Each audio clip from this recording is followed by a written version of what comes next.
All right, Kiss Army, welcome to the KissFAQ podcast. Thank you for giving us your time today and letting us into your head. I hope we don't do any damage.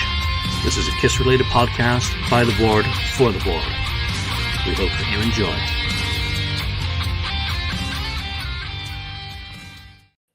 All right, welcome to episode 494 of the KissFAQ podcast. I'm your host, Julian Gill. We've got 69th Blizzard Ken. Hey. Got St. Louis Kiss Lonnie. What's up? And Marcus Almighty will be along in a moment. So there's a little bit of news this week. Tomorrow, I'm going to drop a quickie episode, which will be my review of the new Martin Popoff book, Kiss at 50, the coffee table book. So check that out. I think it's 17 minutes, which is what I call quick. Other news, 28th October, Audio Dog. Blue vinyl, and I got to check this out. Oh, it's a video. It's 300 copies. Yeah, so 300 copies, first time ever on vinyl, available in blue and white vinyl, limited to 300 copies each. Includes a bonus 7-inch single, including 2 non-album tracks, which is 495, the instrumental, which is it's badass. It was one that dated back to Good Rat's era, I think, and also an alternative cut of Liar. It's going to be available from linsleyrecords.com. Check out the FAQ for the post. Check out Bruce Kulick's social media for the video, which will take you where you need to go. It's competitively priced considering the low print. Here's Mark. Add him in. Hey, Mark. Just doing the news quickly. So check it out. That was Bruce's first, I think, solo album. Mm-hmm. That was before Transformer, after the Audio Dog EP. So it really is some pretty cool music. Ronnie Parker, Space Ace Ron in the house, Opal Archive, Thomas Altop, AB Austin, thank you for joining us live. Mark, thank you for making it to the show. Other news, someone dropped a video for a Kiss 50 box set that is not official, clearly, from the quality of the video says it all, and the mismatch of stuff. So for anyone who is getting their hopes up, that is not an official announcement, and who knows what's going on. The only celebration I've seen for the Kiss 50th so far is Martin Popoff's Kiss at 50. So as I mentioned in that review tomorrow, Kiss celebrates their 50th anniversary. Excuse me. I could do that too, Coors Light, on the 31st. So we'll have to wait and see if they pull anything out of the hat. Other product? I don't think there's any other product news to cover. There's a lot of magazines and shit now coming out, articles with interviews with the band members and whatnot that are coming out. But you know what? Today is the final 25, 24, 23. Shows are dropping like flies. They've already made it through more shows than Aerosmith had managed this year on this latest leg of well, it's tough. Stephen blew his voice out, and half faith. Thanks for joining us as well. So it is not easy at that age, and Gene skipped the Cleveland Key to the City thing to rest, as Paul said during that presentation. But you know what? We finally have someone who has attended in person. Who's that guy? What the hell were you getting up to, and how did you make it through work today, Lonnie? So Lonnie has now finally seen them. When was the last time you saw them, and who is that guy? He looks like that is my brother Todd, who I reference on the show quite a bit. It's my best friend. We're sitting there about that time. The banner had dropped, and we're sitting there waiting, and put his arm around me and he goes, "There's no one else I'd rather be here with." And cool. Isn't that the truth? It was amazing. And getting up for work was a little rough this morning. He had an 8 a.m. Meeting that he was dreading all evening. He's like, "Lonnie, I don't know how I'm going to do it." But I didn't have an 8 o'clock meeting, so I came into work a little late today. So good for you. There you go. That's true rock and roll right there. So but it was like I'm going to be like the news here. So that was your end of the road. How do you feel? Well, Julian, the last time you asked me the last time I saw him was September 1st, 2019. So it'd been a minute. I'd seen him. This was the third time I saw him on the End of the Road tour, but it'd been a minute. And how do I feel is a great question. And I had strange feelings all day yesterday. Like, you for a long time, you get up the day of a Kiss show, like, man, it's great. It's finally Kiss Day. You're excited. Get to see him tonight. It was weird all day yesterday, thinking that, and we've talked about it on the show multiple times that, like, well, how many times do you think you might have saw them for the last time? Oh, this could be it. Oh, this could be it. But waking up yesterday and going through the motions of the day was like, this is it. Mm-hmm. This really is it this time. We're not going to come back in 2027 and do a run. But, it's just not going to happen. This really does feel final today. But how did I feel when the confetti was coming down during Rock and Roll Night? I looked up, and I thought, I wondered how I was going to feel. Am I gonna get a little misty eyed at the end? I don't know, but I looked up and I just thought, you know what, I'm gonna miss this. Is how I felt during Rock and Roll Night with the confetti coming down on us. It's like, I really am gonna miss this. There's, I'll go to other concerts, but it will never be like this again. But Lonnie, Mark, you go first. Oh, sorry, I was going to say, but we've talked about this before. Now, how we said that, this is going to be the last tour, but there might be chances, of course, of them doing other kind of shows. Does that give you sort of a different feeling, knowing that there could still be some other opportunity to see them, as opposed to if this was like they were not play live again? The more I hear about things like that, and they've asked Paul about this Vegas residency at the Sphere, and he's like, honestly, I don't see that happening. I tend to think more and more, and maybe I'm just a sucker who saw Kiss last night on the End of the Road tour, but I tend to think more and more that this really is it. Julian mentioned, Gene resting on the other day. I think they know it's time. That I think that this does feel final. If there's other shows, if let's just say next fall they decide, we're going to do a Vegas residency with us, Julian.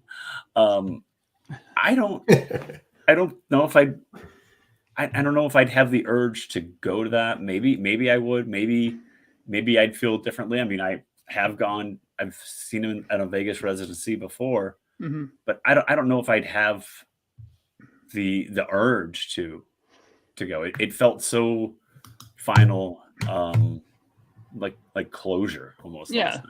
Yeah, I mean, it's an important thing, because I think that on one hand, all these things that you talked about just now, all these feelings and how you felt when the confetti came down, I mean, it almost seems like it would have maybe tarnished it a bit if they do come up and say, hey, next year we're going to be doing this, come and check us out, And that's me who I spent. We were. You can see that we had decent seats, about 15 rows back or something like that. We had good seats. We paid good money for them. Like, I think the people that would pay a whole lot of money going into these New York shows, I think they'd be the more people pissed off that, that they're paying for what what is being billed as the end. I think they'd be more pissed off than I would be, even though they spent a decent amount. How did that go? Because I just froze the fuck up. It was good. Don't worry, we kept it under control. Yeah, so let's go back to the beginning of the show. Did you get to see Evan's band? We did. So we got in there. I stopped working about 2:00 yesterday, and we went and met at his house. Like, let's drive downtown. We went to what's known as Ballpark Village in downtown St. Louis, down by the stadium, and sat there and had a few drinks and and some wings and things like that, just guy stuff before we went into the show. Still got in there early. Got through the merch line, which was insane. I mean, these people just like lined up, like, take my money. It was unbelievable. We waited in line a good amount of time at the merch booth, but we did get to our seats before Evan's band started and got to see all of Evan's band. he looked at me and he goes, my brother looks at me and he goes, well, there's the next Paul Stanley. He's got some pipes on him and he even kind of sounds like Paul, kind of does some of the little stage moves with jumping around like Paul does. So he goes, there's your Kiss 2.0 Paul Stanley right there. And I know a lot of people have made that comparison as well. But his band was really good. You have Mark, yeah. His band was really good. They were tight. They were good. They were fun. So and I've talked on the show before that I was, kind of skeptical, but like, oh brother, it's kind of stupid. But they were fun. They were more fun than I thought they'd be. So they justified their position as being on that stage. I mean, certainly they've been given the use of the video screen, which is more than a lot of opening acts will get. But how was the music? Was it just a background noise for you and your brother hanging, or was it something that you actually were listening to, trying to get a feel for? Well, probably more of a background at the end of the day, really. I mean, you didn't know any of the songs, obviously. It was fine. You could tell they were good. I mean, we've seen opening. I mean, we've all seen opening acts at bands for concert form. Like, oh boy, these guys suck. Like they're just bad. But they were good. I mean, they were well rehearsed. They were tight. Did anything stick with me or catchy? Not really. But all the songs didn't sound exactly the same either. They didn't necessarily have a ballad, but they had songs that were of different tempos. And I've seen opening bands before. Like, my God, like every song they just played sounded exactly the same. It's just awful. Yeah. I'm curious about one thing in particular with Evan. I know Metal Sludge fucked around with him this week with kind of a troll interview, which I don't find that sort of stuff funny, but I guess I have a weird sense of humor. How was his rapport with the audience? Was he trying to work them and justify being up on that stage, or was there any casual arrogance? I mean, what was your perception of them as bringing it to the audience? Because a lot of opening bands are starting from dirt, and they really go out there with a mission that they are trying to win you over. Whereas this is kind of the golden child to a certain extent. He's Paul Stanley's son. Is anyone going to disrespect Paul Stanley's son? I don't think that would be appropriate. He came out, and I don't think there could have been a sense of, that he wasn't necessarily trying to work the audience and win the audience over. He did thank Kiss at one point, and he was in Gene and my dad, but for the opportunity, so he did acknowledge the fact that, yes, the dad card. Yeah, he did play the dad card. Yes, I am Paul Stanley's son. Like, he wasn't shying away from it, nor was he really, like putting it in your face, either like, oh, look at me, I'm the next best thing. And like I said, I was critical of the move, really, when it was announced. So you can go back and listen. I wasn't a fan of it. So but at the end of the day, it was fine. It was fine. It wasn't anything. So they went up there and they were pretty much like you said, they were well rehearsed. It wasn't one of those things where they went up there like, hi everybody, we have a song for you. Hang on, I got to tune up. Do. Like they were like total amateur night up there. So that's good to know, at least. I mean, I'm guessing that is, Paul probably, gave him some pretty good tips for, being an opening act. Yeah, I'm sure Paul's put that in his brain that you have to be, that you need to be a professional at all time, not only on this tour, but at all times you need to be professional. Act like you've been there before. Yeah. So 2019 was the Painter, right? Yes. David Garibaldi. Painter or Evan? I'll take Evan over the Painter. I'm not there though. Yeah, here's a good comment from Thomas. Evan does seem to be pretty well grounded, and one of the things I do not like on the FAQ, and I do shit can all the time, are threads about the Children of Kiss members, because I don't think that has anything to do with Kiss discussion. But now Evan's kind of opening for Kiss, that I'm going to have to rethink some of that before hitting the delete button on those conversations. So you get there. You didn't do the VIP or anything?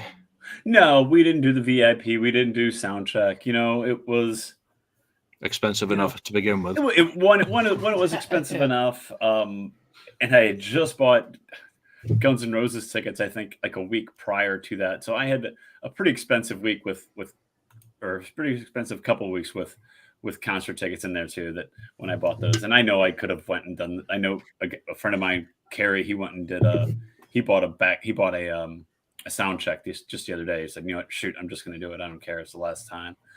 But I didn't. Part of me is just like, I've done that. I've done the meet and greet. I've met him backstage. I've done the meet and greet, and it's fun. It's great. I don't need to do that every time. Let's just go to a concert together. Yeah. Type thing. I don't necessarily need bells and whistles every time I go. And some people do that, and more power to them, and that's great. But I didn't need it. It was the last time I was going to see Kiss. I didn't need that extra element. The elements were already there for me. And not only that, but how much was like parking and beer? And it must have been like $1,000 for the half of this stuff. I don't know what you're talking about. I don't know how much beers were. Right. but yes, I'm drinking water today on the show. So am I. Right. Yeah. Pretty much. Mountain spring water. But we got down there pretty early, and we parked at Union Station, which was right next door to the venue. And you punch the thing, and you got your ticket, and we pulled in, and we got down there early enough that we missed that, because then when we went to the car to leave, they were just siphoning people out of there as quickly as we could, so we didn't pay to park. It was actually pretty sweet. Oh, that's good. Awesome. Yeah. So saved a few bucks there. $20 a can. That's insane. It wasn't that expensive last night. It wasn't that expensive. It was expensive enough. So go ahead. No, I was just going to ask you to compare 2019 with 2023 musically, and your perception of how the band sounded, and then we'll get into a few more granular things. Well, that, and was it the same stage, or was it from when you first saw them? Was it the full stage with all the pods? Well, it's a little revamped with like what's around the drums now is a little revamped, but it is basically the same stage. I saw them in Memphis in February of 19, right after the tour started. So that was the full, yeah, all the pods, the whole shooting match type deal. And it was a great show. And then I saw them here in St. Louis in September of 19, and that was an outdoor shed. And it was scaled down because it was at a shed. I mean, we've all seen the YouTube videos of them when they play those sheds across the country. But last night, it felt bigger. Mm-hmm. It felt like that Memphis show that I saw when I first saw them on this tour. It felt bigger and more grand. And there's some people today on social media from around town. They're like that was the best Kiss show I've ever saw. It was the best Kiss show I've ever saw was last night. It was the best Kiss show. It was so big and so over the top. The production was just off the charts. And they're right. But then I also started thinking, well, a lot of people don't travel to go see Kiss like I do or multiple people do. And the last time they had played that arena was 1997 on the Lost Cities leg of the reunion tour. So every time they've come back since then, 2000, 2003, 2004, 2012, 14, have all been at the outdoor amphitheater, the outdoor shed, if you will. So yeah, it's going to be better because they are better in an arena than they are at one of those sheds. But to echo what they're saying, it was great. It was over the top. Mm-hmm. The pyro, the colors, the lights, the lasers. I mean, it was everything and more you would want a Kiss show to be. Yeah, there's nothing like as a show goes. Being in the thick of it when you're there. Being in the thick of it happening. And you can really, that's the whole experience, is being there with all the crowd around you, and then everything going off, and the music. Just the whole thing is always an experience.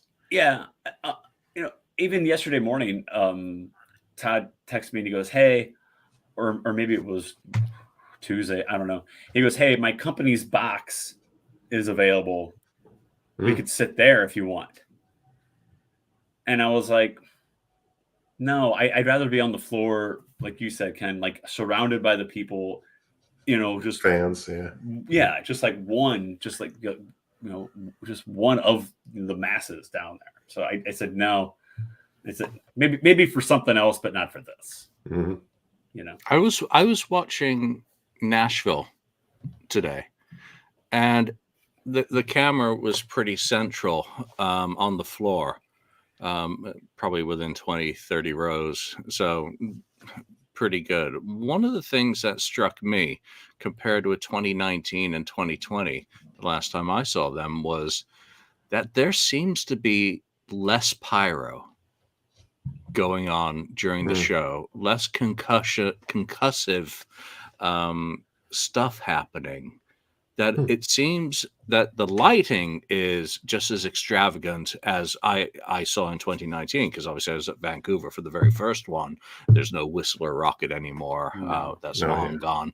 But, just watching them come down at the beginning of the show, descending the pods for the beginning of Detroit Rock City, there seems to be like less jets shooting up, less. The whole background used to be fire, fire, yeah. It just seems a little bit less. What is your perception of that, and is that just me? I thought there was plenty of pyro. Personally, I didn't feel like there was less, and maybe there was, and if I go back and watch it, like you said, maybe I'll think, oh well, maybe there's more of this going on the other sides of the stage and things like that in certain moments. I didn't think there was less necessarily, and maybe it's just because I didn't miss it because you were there. I'm there to watch the band, and I'm watching Paul, I'm watching Gene, I'm watching Tommy, and I'm there for the music one last time. How was the music? Now, so you already said this is one of the best shows I've seen. And that really is one of the operative phrases that we as Kiss fans are often guilty of. We say that we have seen rather than heard. It was visually exciting, 100%. I mean, it was extremely visually exciting with everything going on with the lights and the pyro and the lasers and everything. I thought they sounded good. I really did. I didn't cringe with Paul like I have in the past at certain points. And I get it. We can, people say, well, it's because it's not real. It's piped in, blah, blah, blah, blah. But it's enhanced. It's refined. Sure. That's fine too. Yeah. But I didn't cringe, and I didn't have Todd and I didn't have these moments where we looked at each other and go, "Oh, that sounds rough there," But the band itself, the music they were really, really tight. So there's a question from Andrew for you next up before Mark gets in.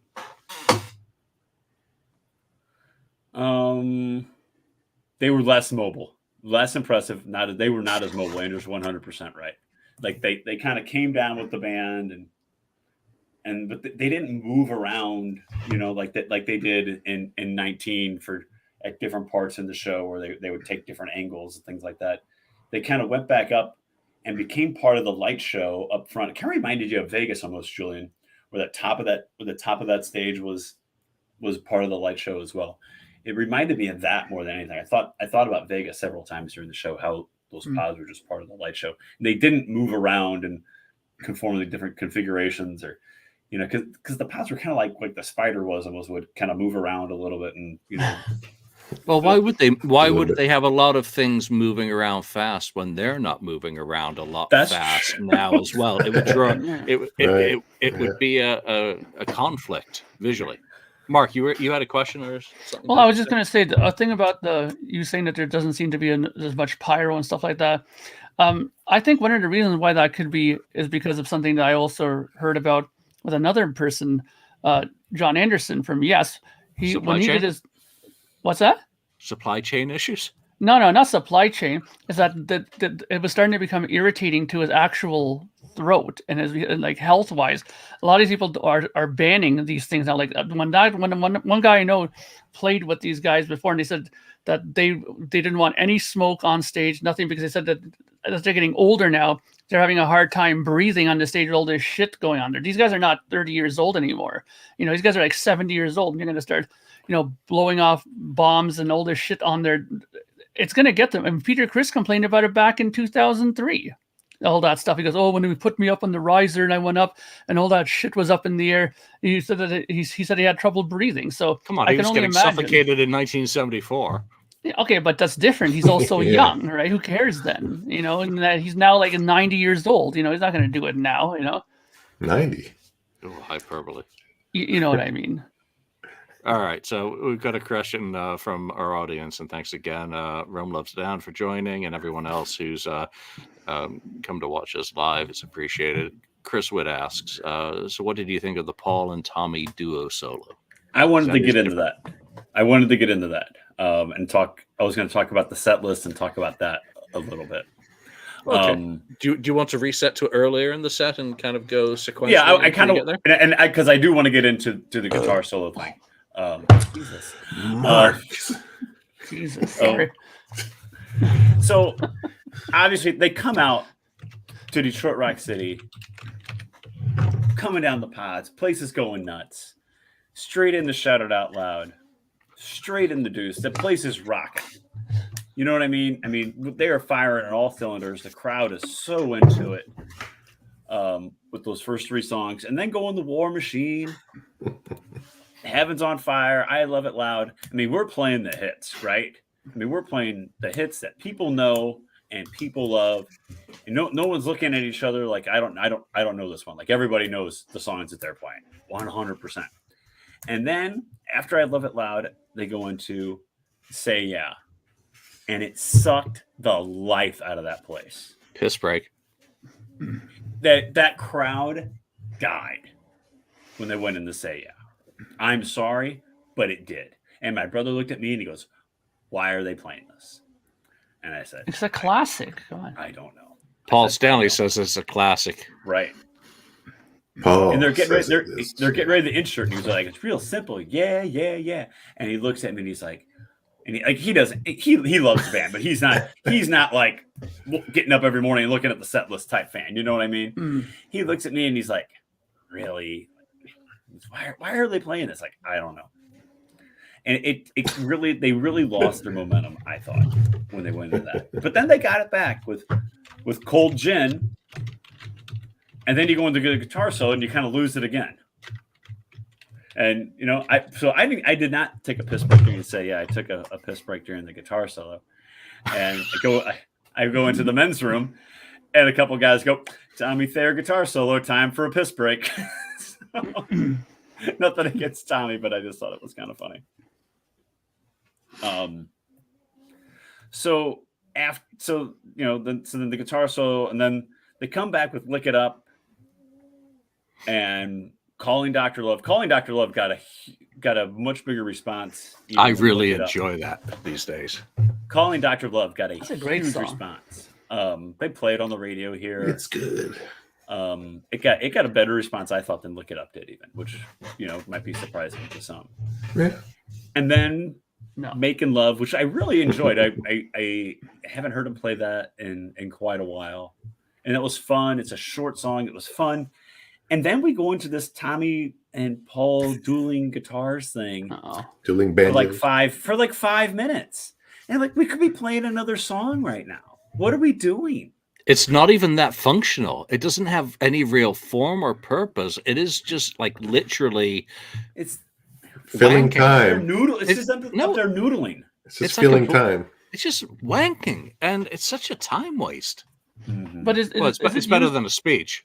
Is it used though to like maybe let Gene go and sit down on a chair for 5 minutes or something, or what is it for? Like, then let Tommy and Eric do something. Like Gene's stirring his blood cup, putting an egg and all that kind of stuff. He's cooking a snack. Maybe Mark. But then they play Psycho Circus and go into the drum solo. So a break is right around the corner. Yeah. at that point. So it's odd, eh? So it's really strange. I It's not a thought good. Very I thought, weird. what are we doing? We could be playing, Making Love was a quick little song. You could be playing another quick little Yeah. 3.5 minute song. Yeah. Strutter. You could play Room service. Strutter. You could play Come On and Love Me. You could play something like Naked that City. Come that a on. lot of people are going to know. So I thought that was a waste of time. Rock bottom. And Chris agrees with me. So there you go. Stop the winking. They don't listen anyway. And then I'm just going to go through it here. And then Psycho Circus, which some people knew, some people were like, could take it or leave it. My brother was one of the in the leave it categories. It's like, why? I don't need that. Just play the old shit. I don't need Psycho Circus. And there's a lot of people in that camp that just want to hear the old shit. So I get it. And I've seen the clips online, but I haven't been there to see the Psycho Circus into the drum solo and then come out into the end of 100,000 Years. And that felt sandwiched in there. Ladies room. Yeah. Completely ignored. That'd be awesome. Completely ignored. But the 100,000 Years ending just felt sandwiched in there. It felt really odd, honestly. It's like Blasphemous. Yeah, it's like, well, why don't we just do the end of the She guitar solo? Just cram that in somewhere too. Yeah. Just for the hell of doing it. It's kind of what it felt like. Or the ending of Black Diamond somewhere. Well, that's really what it seems to be, that they wanted to shorten things a little bit, but they wanted to keep those elements. They didn't want Paul to have to go through the full preacher thing, which really does stretch on a bit long, just like the Lick It Up. Won't Get Fooled Again section used to just stretch on. I mean, I'd be like sitting there. I just start standing like nodding, deliberately being an ass in the audience because it just was really painful. But Psycho Circus played the whole fucking song. Right. That whole transitional thing, if you want to do an abbreviated version of 100,000 Years, then just do it straight. But again, we're bitching about things that aren't going to change. It ain't going to change. So you take it for what it is. And you just know that that's the last time you'll ever have to fucking hear Kiss play Psycho Circus live or Say Yeah live. It's true. Yeah. And then the bass solo, which was the bass solo in God of Thunder, which is always fun. My brother made mention, goes, seems like that platform goes up a little bit slower than it used to. Well, how was Gene? Because everyone has kind of raised concerns over him resting in Cleveland. Age really seems to have hit that personal wall for where the age kicks in. How did he appear to be? Was he fully invested in the show from your perspective, or was there any sense of struggle? It felt like he was fully invested in the show. I didn't look at it and feel like, oh geez, is he gonna make it through the set type thing? Is he struggling? Is he just going through the motions type deal? I never felt that way. Does he move around like he did in 1997? No. Does Paul sound like he did in 1997? No. Do we? Right. No. Exactly. So I never felt like, oh geez, Gene's just really over there going through the motions, like looking at his watch almost. I never felt like that. I mean, it felt like he was bought in the whole time, and that he was fully invested in being there and putting on a good show. And God of Thunder is fun. It was fun. It was good. And, the enhancements still do the same thing with the pods, that with God of Thunder, which is a really cool element to the show. And then, Love Gun and I Was Made for Loving You, Paul flying out. He flew like literally right over us. So that was. Did he make you work hard to get him to come out there to see you? Yes. We had to try 3 times. Did he divide you into halves? Oh, we did this and we divided in half. Oh, all the Paul Stanley elements were present last night. Isn't that getting old? We did have to try 3 times to persuade him to come out. And, luckily enough, we were loud enough on the 3rd time that he said, okay, I will come out there. I'm like, oh, good, because I would have been thank embarrassed. God. Yeah, he wasn't going to come out. If he didn't do Right, he it. wasn't going to come out if he wasn't an invited guest, is what he told me. Holy shit, that looks good, Mark. Yeah, it does. All right, Lonnie, continue. Sorry. Extra pods make a difference. I really do think so. Yeah, I think so too. And then Black Diamond, the end of the set, which is great. Absolutely love it. It's a perfect song to end the set. And coming back with Beth, which is fine. I get it. There's there's the purists out there that don't like it, but it's a Kiss. I think you have to play Beth on the last few shows. It's such an important part to him. And then Do You Love Me with the Balloons is fun.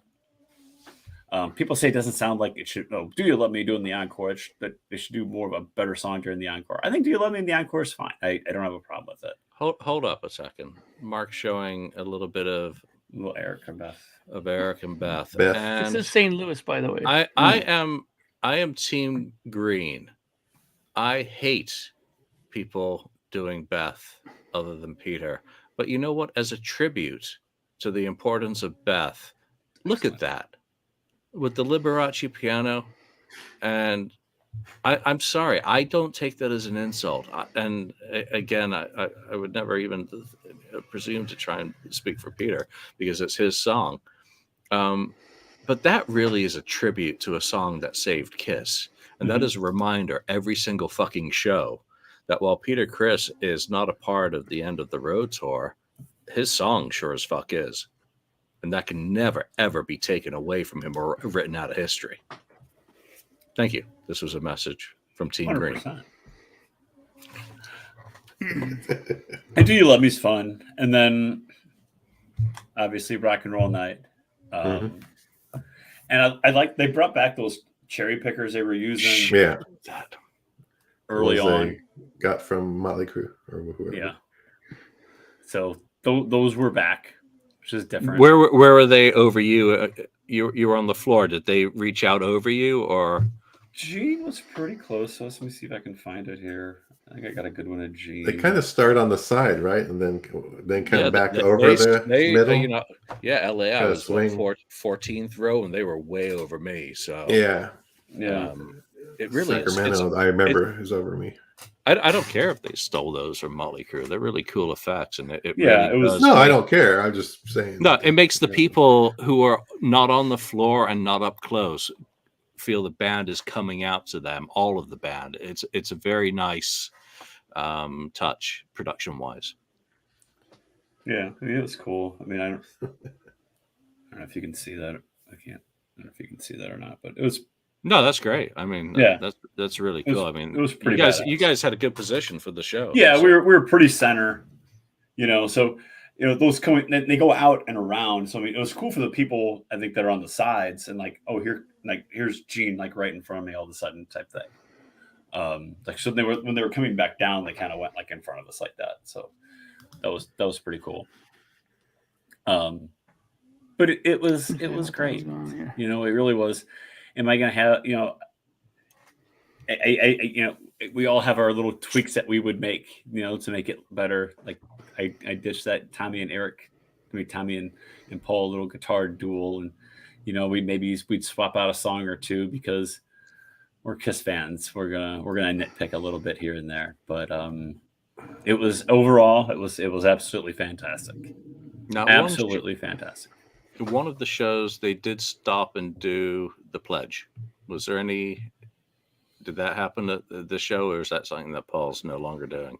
No, I mean they were running a little late. They didn't end until 11:05, which I think they're supposed to be done at 11. So they ran just a hair over. So they might have maybe they decided not to do that or cut that out, or maybe they've decided that I know they've done it once. Maybe decided, hey, maybe that's not the best night. Years ago, it made I don't know. sense for the Freedom to Rock tour, and one where Right. the veterans are heavily involved in it, and they were giving donations to the Wounded Warriors every single show. Then it made sense because, there's also stuff going on in the world that kind of also added to the importance of that.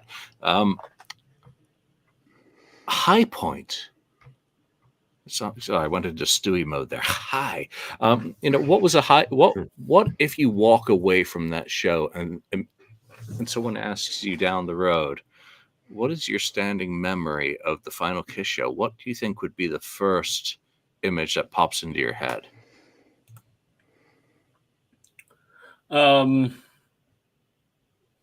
Probably it'd have to be the confetti at the end and the pyro and Paul Stanley smashing his guitar for the last time. At the end was maybe that and probably them coming down, the curtain drop, seeing the curtain drop and them coming down for the last time too. The very beginning and the very end, I guess, were the high points for me. Maybe that's kind of cheesy, but they cheesy. were seeing the very beginning, them coming down. There's something like that, them coming down from the top, and there's nothing like Paul Stanley smashing his guitar and not throwing it to the crowd and saving it for the guy that paid $10,000 for it. Joey, I'm not too sure about the lighten up kids. I mean, we're just talking about someone going to a show and talking about the positives and the minuses. Fans, I am lighting up. He enjoyed the heck out of it. For however many years anyone's been a fan. I mean, you can still talk about there's the plenty things of that you shows where I'm like. bitching. Yeah, well, like Guns N' Roses. That was a great show, huh? Right, that didn't even fucking happen. Yeah, so Kiss did happen, and again, I mean, it's. I can't remember what the next question I was going to ask was, because I'm looking at these shows, and one thing I did notice actually, and I wonder if you did, was that the curtain at the beginning now seems to show silhouettes of the band members when the lights start at the beginning of the show. I don't know if you noticed that. I did not. No, it's pretty cool. Pictures of the curtain. I did not notice that. No. Is this really it for you? It doesn't give you the urge to book for Madison Square Garden? No, this really is it for me. It doesn't. As much as I enjoyed it last night, I'm coming on here. I know we've had our tweaks, but I'm coming on here singing the praises of that show last night. It was absolutely fantastic, but it does not give me the urges for Madison Square Garden, and that's based on. I've talked about it on the show before. That's based on the fact that I got to see him with my brother. My brother's not going to go to Madison Square Garden with me, and the fact that July 2nd, 1996, I saw him for the first time in that building. And for the last time I saw him in that building with the same guy. I was not on the floor that night. We pointed up at section 303 where we sat in 1996. Look, we were 16 years old and we sat way up there. Nosebleeds. And yeah, but the way those shows sold out in 96, we were just happy to be there. You know what I mean? Lucky to have seats. Yeah, we were lucky to be there. Yeah, I'll never. And we talked about that last night. Walking out of there that night, that day when we bought tickets at the department store. This week we bought tickets in 1996, and walking out, and there's all these people still lined up, and we're like, we're in section 303. These people are not getting tickets. But no, the long answer to your question, Julian, is no. As much as I enjoyed it, it just felt so final last night. I know Madison Square Garden is going to be very, very important to a lot of people to be there, but I don't think I need to. But I would buy a pay-per-view. As crazy as that sounds. If put it on pay-per-view, I'd buy it. Oh, hell yeah. I mean, I wish they would do that in some sense. Joey, thanks for the clarification. What's right for everyone doesn't really matter. We don't think about what other people think. We go to the shows. Lonnie's done his. I've got my show next week, Hollywood Bowl. Obviously, I am doing Madison Square Garden as well. But again, I've watched, the Cleveland show's been up. I watched Nashville today. I'm actually enjoying watching them. I'm looking at the stage. And I got to say, that backline, I'm not a fan of. What was your thoughts on that? Getting to see it in concert, because it seemed like Eric is a little bit lower than he was. And again, I'm not sure. That may just be the perspectives of the photos and videos that I've seen. But what did you feel about the overall staging? There were the inflatables, I guess, are getting used up on the sides. You do have the side screens, and then the humongous ass background screen. I mean, what was your take on all that? I like that. I like the inflatables on each side. They weren't present until the band came on, and then all of a sudden the band's on, and there they are, and the Kiss Army banners behind them, like, was all part of the curtain drop with all those things happening. And I thought that was a really cool effect. Like midway through the short Rex City, my brother hits me and goes, "Check out that!" That's pretty cool. Eric said the new stage is different, and I appreciate the fact that it's a little different. That it's not the same thing we've been rolling out there for 4 years now during the end of the road tour. I know we took the year or so off for COVID again, but I appreciate the fact that it is a little bit different, that we did tweak it, some. But I think I'm with Julian, where I like the old setup with the drums a little bit better, though. Yeah, it may just be a matter of complexity and whatnot. I mean, Ken Way mentions that Hollywood Bowl next Friday for his 63rd show. I mean, that's amazing. What does this bring your count to? Do you know? I think Hollywood Bowl will make my 25th. What was this show-wise for you? This was 27. Damn. So I've seen him a bunch. I've seen him in St. Louis, obviously, and I've gone to Milwaukee, Chicago, Detroit, Sarnia, Canada, Windsor, Canada, Indianapolis, Memphis, 2 shows in Vegas, and even a cruise. So, I mean, I've seen them a bunch in a bunch of different places. So they're a big, it's such a big part of who I am, and the person I am is not only the band, but seeing the show is such a big part of who I am.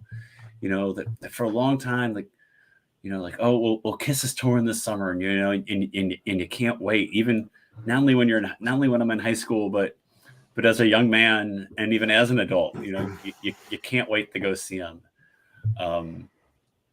when a tour is announced, or just sitting around in the winter thinking maybe they'll tour this year, and then they do, and they get an announcement of a tour, and you're psyched up for it, and you're almost like a little kid counting the days to it, like a kid counting to Christmas. And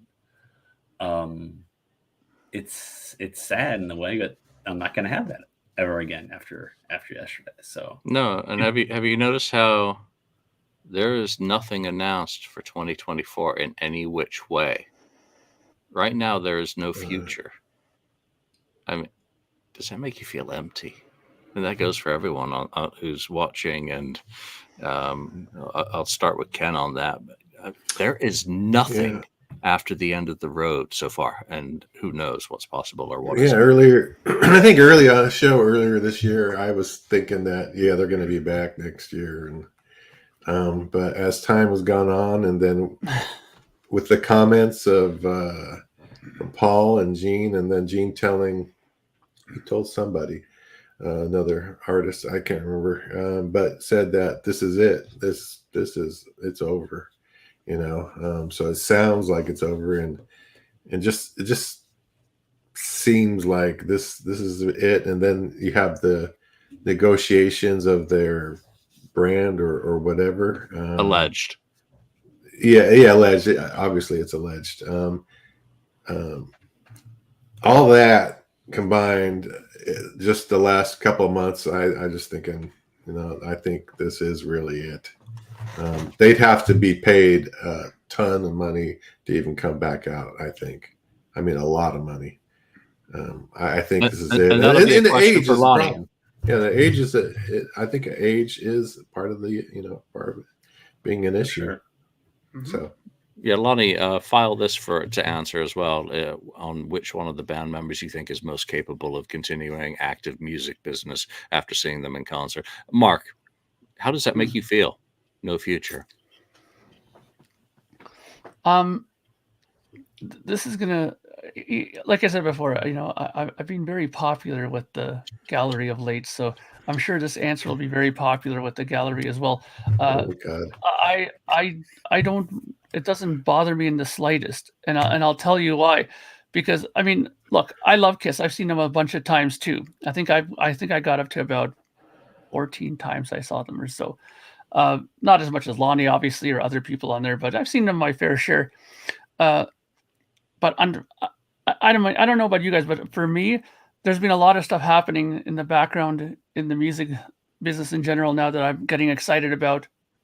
Besides Kiss, you know what I mean? Like they just announced that Mike Portnoy's back with Dream Theater, and they're making a new record, and they're going to be doing a gigantic tour. And that to me was like my jaw almost hit the floor yesterday when I heard that, because you got to understand, for me, Dream Theater was a band that I was like hugely into since '92. They were like numero uno on my list for a long time. So when I heard that was happening, and then now, there's other things in the works that are going to be happening. Yes, it's going to be maybe coming to Canada and stuff like that. So if none of those things were happening, then yeah, maybe I'd be a little bit upset that, nothing else is going to be happening with Kiss. But, with Kiss, it's one of those situations where you never say never. Something will pop up, whether it's not, may not be live performances, but there's always something with Kiss happening somewhere. These guys love money too much to just let it completely die in the water, I think. Yeah. Rolling Stones have had new music out, and the Beatles have a new song dropping next week. Who would have fucking thought in 2023, new Beatles and new Rolling Stones music? They're Lonnie, reissuing those red and blue albums too. Sorry, Lonnie. Yeah.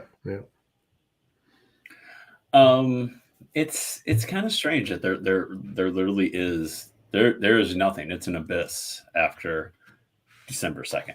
There is nothing. Not even an abyss.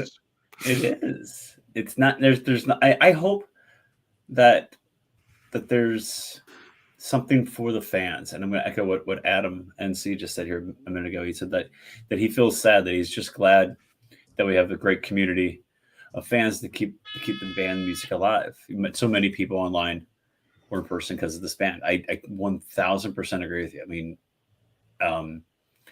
the four of us and Daniel have a group chat that goes on daily. We talk to each other basically every day. And there's other people I've met along the way that I consider just great friends that I've met either at a Kiss show or at a Kiss event, or met online and then met in person, all because of this band. So that being said, I hope that there is something. I hope there's expos or something that can give Kiss fans an excuse to still meet up. I hope that Keith and them put on an Indianapolis Expo again. Maybe not this year, but maybe down the road. And it would give some Kiss fans a chance to meet up again and just remember why we're fans of the band. And that's a perfect way to kind of end it tonight. That life finds a way to continue even after the end. I think the fans and just the fan communities that I've been blessed to be a part of for what is basically the internet era. I know a lot of people had that back in the Expo era, which is kind of like pre-history for many people, because it started in the 80s, and the fanzine era into the reunion era, and then the internet era, obviously. So it really is the people part. When I go down to the Hollywood Bowl, I hope I have the opportunity to see some people. If only briefly, to say hi, and then to again be enveloped by the sonic waves of Kiss. It won't be the last time for me. Well, hopefully it won't be the last time for me. You never know, day to day for all of us. But after the 3rd of December, it is over. And that was going to be another part of the topic today. You know, what does come next with expos? What is possible? But we're going to have to save that because I got to get back to work. So I want to thank everyone who chimed in with their comments during Lonnie's recap. Lonnie, thank you for the recap. That was, Thank you guys. We've done so many end of the road episodes at this point. It's kind of funny that we could still, talk nearly an hour about a show, which isn't that much different than the other 19 that we've seen during the end of the road between us all.